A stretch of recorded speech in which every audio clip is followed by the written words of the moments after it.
Assalamualaikum adik-adik sekalian. Hari ini aku bakalan ceritain kisah-kisah seru dalam Juz Amma karya Ratna Dewi Idrus. Nah, hari ini aku bakalan ceritain kisahnya surah Al-Kautsar yang artinya telaga di surga. Ayo simak baik-baik ya.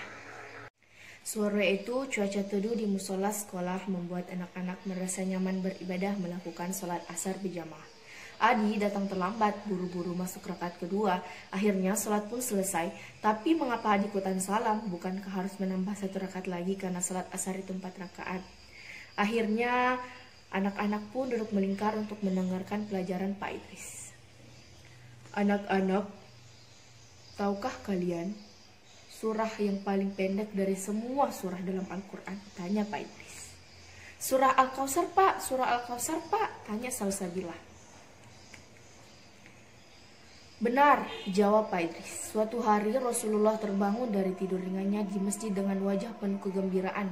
Bertanya para sahabat kepada beliau, apa yang membuat Anda tersenyum wahai Rasulullah? Beliau menjawab, baru saja diturunkan kepadaku sebuah surah.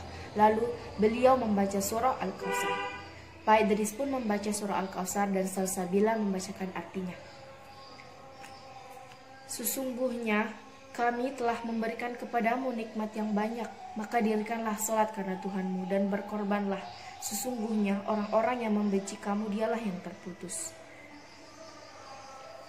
Pak Idris lalu menceritakan kisah suatu hari Nabi bertanya kepada sahabatnya, tahukah kamu apakah surah Al-Kautsar itu? Tanya Rasulullah.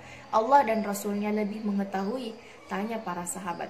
Rasulullah menjelaskan, Al-Kautsar adalah nama telaga yang terdapat banyak kebaikan yang dijanjikan oleh Allah kepadanya. Telaga itu pula yang akan didatangi oleh umat Nabi Muhammad SAW pada hari kiamat. Tahukah kalian, wadah minum yang ada di telaga itu sebanyak bilangan bintang-bintang? Wah, banyak sekali ya Pak, potong anak-anak serempak. Pak Idris tersenyum lalu melanjutkan ceritanya. Kemudian ada seorang di antara mereka akan ditarik keluar. Ya Allah, dialah umatku, kata Rasulullah. Allah menjawab, engkau tidak mengetahui perkara baru yang dibuat oleh umatmu setelahmu. Nah, apakah kalian tahu maknanya anak-anak? Tanya Pak Idris. Semua anak-anak masih bingung dengan pertanyaan Pak Idris. Insya Allah kita semua akan minum di air telaga.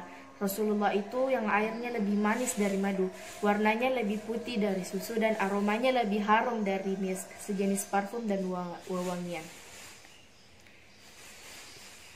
Jika meminumnya seteguk saja, niscaya kita akan kehausan selamanya. Tunggu dulu, tapi apa syaratnya? Apa syaratnya, Pak? Tanya Adi penasaran. Pertama, kita harus ikhlas dalam beribadah kepada Allah. Kedua, dalam beribadah dan melakukan amal solih harus sesuai tuntunan Rasulullah. Seperti dalam melaksanakan sholat asar ini, jumlah rakaatnya ada 4. Tidak boleh kita kurangi menjadi 3 rakaat atau menambahkannya menjadi 5 rakaat. Karena semua ibadah itu harus sesuai dengan tuntunan Rasulullah. Mendengar pelajaran Pak Idris membuat Adi jadi sadar atas kekhilaafannya. Dalam hati, ia bertekad akan menjadi hamba Allah yang ikhlas dalam beribadah dan menjadikan Rasulullah sebagai tuntunan. Kita ikut semangat Adi menghafal Al-Quran surah Al-Kautsar ini yuk teman-teman.